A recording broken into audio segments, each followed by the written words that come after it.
අයිබෝන් සුබ දවසක් ඔයාලා හැමෝටම. ඔයාලා හැමෝම ආදරෙන් පිළිගන්නවා miracle universe hub YouTube channel එකට.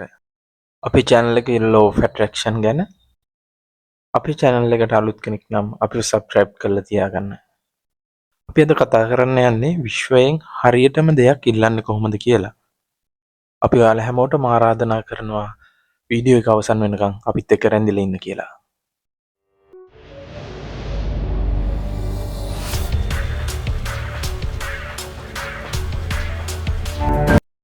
විශ්වයෙන් අපි දෙයක් ඉල්ලනකොට ඒ ඉල්ලන්න කලින් අපි හරියටම කන්ෆර්ම් කරගන්න ඕන අපේ අවශ්‍යතාවය මොකක්ද කියන එක.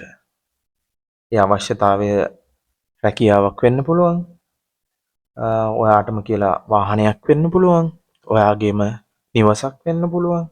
ඔබගේ ගැලපෙන ආත්මීය සහකරු හෝ සහකාරිය හොයාගන්න එක වෙන්න පුළුවන්. ඔබට ව්‍යාපාරයක් ආරම්භ කරන්න පුළුවන් වෙන්න පුළුවන්. ව්‍යාපාරයක් ආරම්භ කරන්න වෙන්න පුළුවන්. වෙනත් රටකට යන්න අවශ්‍යතාවයක් වෙන්න පුළුවන්. ජනප්‍රිය වෙන්න පුළුවන්. ලෙඩකින් දුකකින් නිරෝගී සුවය ලබා ගන්න වෙන්න පුළුවන්. ඇත්තටම ඔබට මේ සඳහන් කරපු කාරණා එකක් නෙවෙයි කීපයක්ම ඔබේ අවශ්‍යතා ලයිස්තුවේ තියෙන්න පුළුවන්. නමුත් ඔයා මේ අවස්ථාවේදී එකපාර මේ අවශ්‍යතා සියල්ලම ඉටු කරගන්න මේ ක්‍රමවේදය භාවිතා කරන්න එපා. ඉන්න අවශ්‍යතා එකක් හෝ දෙකක් එකවරකට භාවිතා කරන්න. එක කාරණාවක් පමණක් භාවිතා කරනවා නම් වඩාත් හොඳයි කියලා මම අනුමත කරන්නේ. මොකද ඒ කාරණාව වඩා ඉක්මනින් ඉෂ්ට කරගන්න හැකියාව ඔයාට ලැබෙනවා. හරි. දැන් ඔයා එක කාරණාවක් හිතට ගත්තා. අන්න ඒ කාරණාව ඔයාගේ යටිහිතට තදින් ඇතුළු කිරීම කරන්න ඕන. මේක කරන විදිහ අපි කියලා දෙන්න. මේක කරන්න ඔයා නිස්කලංක පරිසරයක් තෝරගන්න. ඔයාගේ නිදන කාමරය වෙන්නත් පුළුවන්, නැත්නම් ආලින්දය වෙන්නත් පුළුවන්. ඒ වගේම ඉතාමත් වැදගත් කාරණයක් තමයි ඔබ මේ ක්‍රියාවලිය කරනකොට ඔබේ පවුලේ කාටවත් හිත මිත්‍රයෙක්ටවත් මේක දැනගන්න තියන්න එපා. ඒ කිසිවෙකුට ඇහෙන්න මේ ඉල්ලීම කරන්නත් එපා. දැන් මේක අහන් ඉන්න කෙනෙකුට ප්‍රශ්නයක් එන්න පුළුවන්. ඇත්තටම අපි මේ ඉල්ලන්නේ කාගෙන්ද කියන එක. විශ්ව ශක්තිය අනුගමනය කරන බොහෝ දෙනාගේ මේ ඉල්ලීම කරන්නේ විශ්වයෙන්, විශ්ව මාතාවගේ. ඇතැම් විට ක්‍රිස්තියානි කෙනෙක් නම් බොහෝ විට ඉල්ලන්නේ ඔවුන්ගේ සර්ව බලධාරී දෙවියන් වහන්සේගෙන්. මුස්ලිම් භක්තිකයෙක් නම් අල්ලා දෙවියන්ගෙන් වෙන්න පුළුවන්. ඔබ මේ ඉල්ලීම කාගෙන් කරත්, කාගෙන් ඉල්ලීම සිදු කරත් ඔබ ඉතාමත් විශ්වාසයකින් හා භක්තියකින් මේ ඉල්ලීම සිදු කරන්න ඕන. මෙතනදී ඔයා මේ ඉල්ලීම සිදු කරන්න නිශ්චිත ස්ථානයක්, නිශ්චිත වේලාවක් වෙන් කර ගන්නව නම් ඉතාමත් සාර්ථකයි. ඔබ මේ ඉල්ලීම කරන වෙලාවේදී ඔබගේ මානසික සුවයතාවය, මානසික සංහිඳියාව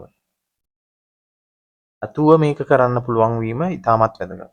මොකද ඔයා කලබලෙන්, අනවබෝධයෙන්, සිත් ඇවුල් වලින්, බියෙන් මේ ඉල්ලීම කරාට ඔයාට මේකේ ප්‍රතිඵල ලැබෙන්නේ නැහැ. ඔබ මේ ඉල්ලීම ඉතාමත් විශ්වාසයෙන් සිදු කරන්න ඔබ බලා ගන්න ඕන. ඒ වගේම මේ ඉල්ලීම කරන්න ඉතාම සුදුසු වේලාවන් දෙකක් තියෙනවා. කලින් වීඩියෝස් වලත් කතා කරලා තියෙනවා. එකක් තමයි පාන්දර. එනම් ඔයා උදෑසන අවදි වුණ විගසම. අනිත් අවස්ථාව තමයි ඔයා රාත්‍රී නිදා ගැනීමට මොහොතකට පෙර. කොහොම වුණත් ඔයා විශ්වයෙන් මේ ඉල්ලීම කරන අවස්ථාවේදී කිසිම සැකයක් තියාගන්න එපා, අවිශ්වාසයක් තියාගන්න එපා. ඔබේ සිතට මේ අවිශ්වාසය, සැකය කියන දේවල් ගෙන්න ගන්න එපා. මොකද ඒ කිසිවක් ඔයාගේ ගමනට යන්න උදව්වක් වෙන්නේ නැහැ. විශ්වයෙන් ඔයා මේ දේ ඉල්ලන්න යද්දී මේක ලබා දෙන්න කියලා විශ්වයට බැගෑපත් වෙලා ඉල්ලීමක් කරන එකක් ගැන නෙමෙයි අපි මේ අවස්ථාවේ කියන්නේ. ඔබ ඉල්ලන්නට යන දේ දැනටමත් ඔයාට විශ්වය ලබා දීලා තියෙනවා කියලා හිතලා ස්තුතිපූර්වකව ඉල්ලීම තමයි මේ අවස්ථාවේදී අපි කරන්නේ. අපි උදාහරණයක් ඇසුරින් මේක කරන විදිය බලමු. එතකොට ඔයාලට හරියටම මේක පැහැදිලි වෙයි. හරි. අපි හිතමු ඔයා මේ වෙන විට පෞද්ගලික අංශයේ වෙන්න පුළුවන්, රජයේ වෙන්න පුළුවන්. ඔයා රැකියාවක් කරමින් ඉන්නවා. ඔයාට අවශ්‍යතාවයක් තියෙනවා ඔයා දැන් ඉන්න තත්ත්වයට වඩා ඉහළ තනතුරට ඔයාට රැකියාවේ උසස් වීමක් ලබා ගැනීමේ අවශ්‍යතාවයක්. ඉතින් අනේ මට රස්සාවේ උසස් වීමක් ලබා දෙන්න කියලා නෙවෙයි මේ අවස්ථාවේදී ඔයා ඉල්ලීම කරන්න ඕන. මොකද එහෙම ඉල්ලනකොට එතන ඍණාත්මක බවක් ගැබ් වෙනවා. ඔබගේ ඉල්ලීම අසාර්ථක වෙනවා. මේක ඉල්ලන්න ඕන ඔයා මේ වෙනුවෙන්ටත් ඔයාට මේක සාර්ථක වෙලා තියෙන විදියට සහ විශ්වයට ස්තුතිවන්ත වෙන විදියට. මගේ රැකියාවේ උසස් වීම ලබා දුන් ආදරණීය විශ්ව මාතාවට අනේක වාරයක් ස්තුතියි. මෙන්න මේ ආකාරයෙන් තමයි ඔබ ඔබගේ ඉල්ලීම කළ යුත්තේ. ඊළඟට ඔයා කරන්න ඕන මෙන්න මේ ඉල්ලීම මානසික චිත්‍රයක් බවට එන විෂුවලයිසේෂන් එකක් බවට පත් කරගන්න ඕන. කියන්නේ දෘශ්‍යකරණය කළ යුතුයි. ඒ කරන්නේ කොහොමද කියලාත් අපි කියලා දෙන්න. ඔයා දැස් පියාගන්න. ඔයාට හිමි උසස් වීම ඔයාට මේ වන විට ලැබී ඇති ආකාරය දැනටමත් සිදු වෙලා තියෙන ආකාරය ඔයා මනසින් දකින්න. ඔබට ඔබගේ සගයින් ඇවිත් ඔබගේ උසස් වීමට සුබ පතන ආකාරය ඔයා චිත්‍රණය කරන්න. ඔයාට උසස් වීම වෙනුවෙන් නිවසෙන් ලැබෙන ආශිර්වාද. ඒ වගේම ඔයාට රැකියාවේ ලැබෙන වැටුප් වර්ධකය ගැන හිතන්න. ඒ උසස් වීම වෙනුවෙන් ඔයා මිතුරන් උදෙසා සංවිධානය කරන සාදය ගැන ඔයා චිත්‍රණය කරන්න. මේ වගේ ඔයාගේ උසස් වීම ලැබුණම ඔයා ලබන අත්දැකීම් මනසින් චිත්‍රණය කරන්න. උසස් වීම නිසා ඔයාට මනසට දැනෙන සතුට ඔයාට ලැබී ඇති දෙයක් ලෙස ඔයා මේ අවස්ථාවේ අත්විඳින්න. ඒ අවස්ථාව ඔයා රූපණය කරන්න. ඔයා දකින්න හිතින් සතුටු වෙන්න. මං කලින් කිව්වත් වගේ ඔයා රාත්‍රී නිින්දට ප්‍රවේශ වීමට ආසන්නම අවස්ථාවේදී මෙන්න මේ විදියට දෘශ්‍යකරණය කරමින් සතුටු වෙන්න, විශ්වයට ස්තුතිවන්ත වෙන්න මේක ඉතාමත් ප්‍රතිඵලදායකයි. උඹට මේ ක්‍රමවේදය රැකියාවේ උසස් වීම වෙනුවෙන් පමණක් නෙවෙයි.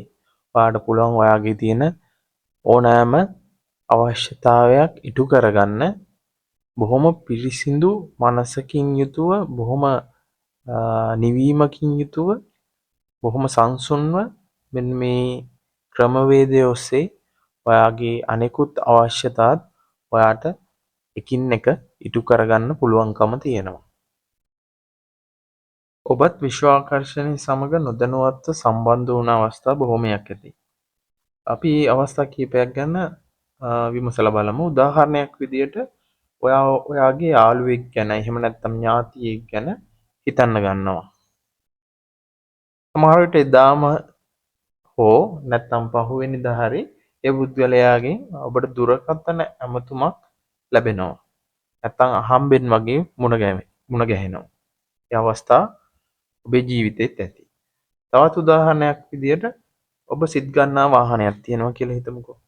අපි හිතමු මේ වාහනය සුදු පාට බෙන්ස් රථයක් කියලා. එදා ඉඳලා ඔයා මහා පාරේ හැම විටම වගේ ඒ සුදු පාට බෙන්ස් රථය දකින්න ලැබෙනවා ඔයාට පෙනෙන්නට පටන් ගන්නවා. ඔබ මෙහෙම හිතන්නකෝ ඔයා කැමති කෑම වර්ගයක් තියෙනවා. ඔයා දැඩි ආශාවක් තියෙනවා ඒ කෑම වර්ගය ගැන. වැඩි දවසක් යන්න කලින් ඔයාට ඒ ආහාරය කොහෙන් හරි ලැබෙනවා. ඔයාට කන්න අවස්ථාව ලැබෙනවා. ඔයාගේ ජීවිතේත් අත්දැකීම් ඇති.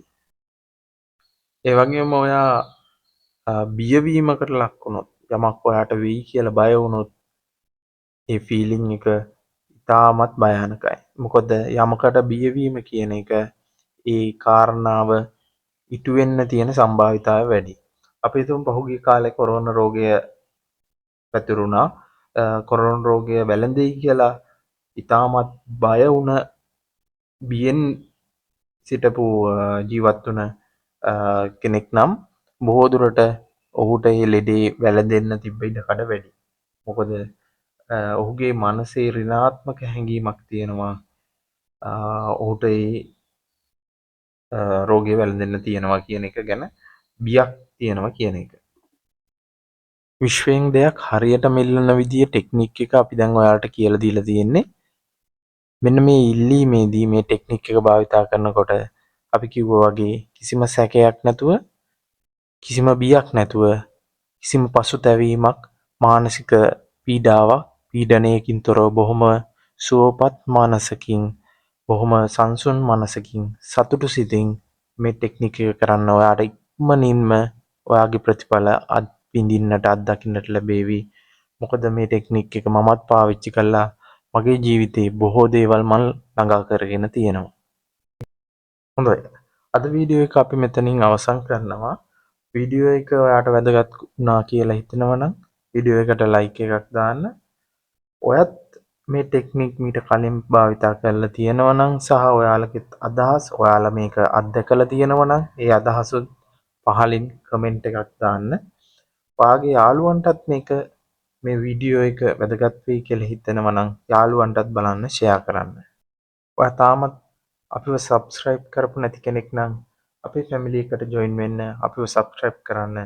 බෙල් බටන් එකත් ක්ලික් කරලා තියාගන්න. අලුත් වීඩියෝ එකක් දාපු ගමන් ඔයාලට නොටිෆිකේෂන් එකක් ලබා ගන්න පුළුවන්කම තියෙනවා. හොඳයි එහෙනම් අලුත් වීඩියෝ එකකින් ලබන සතියේත් අපි ඔයාලත් එක්ක එකතු වෙනවා. සුබ දවසක් ඔයාලා හැමෝටම.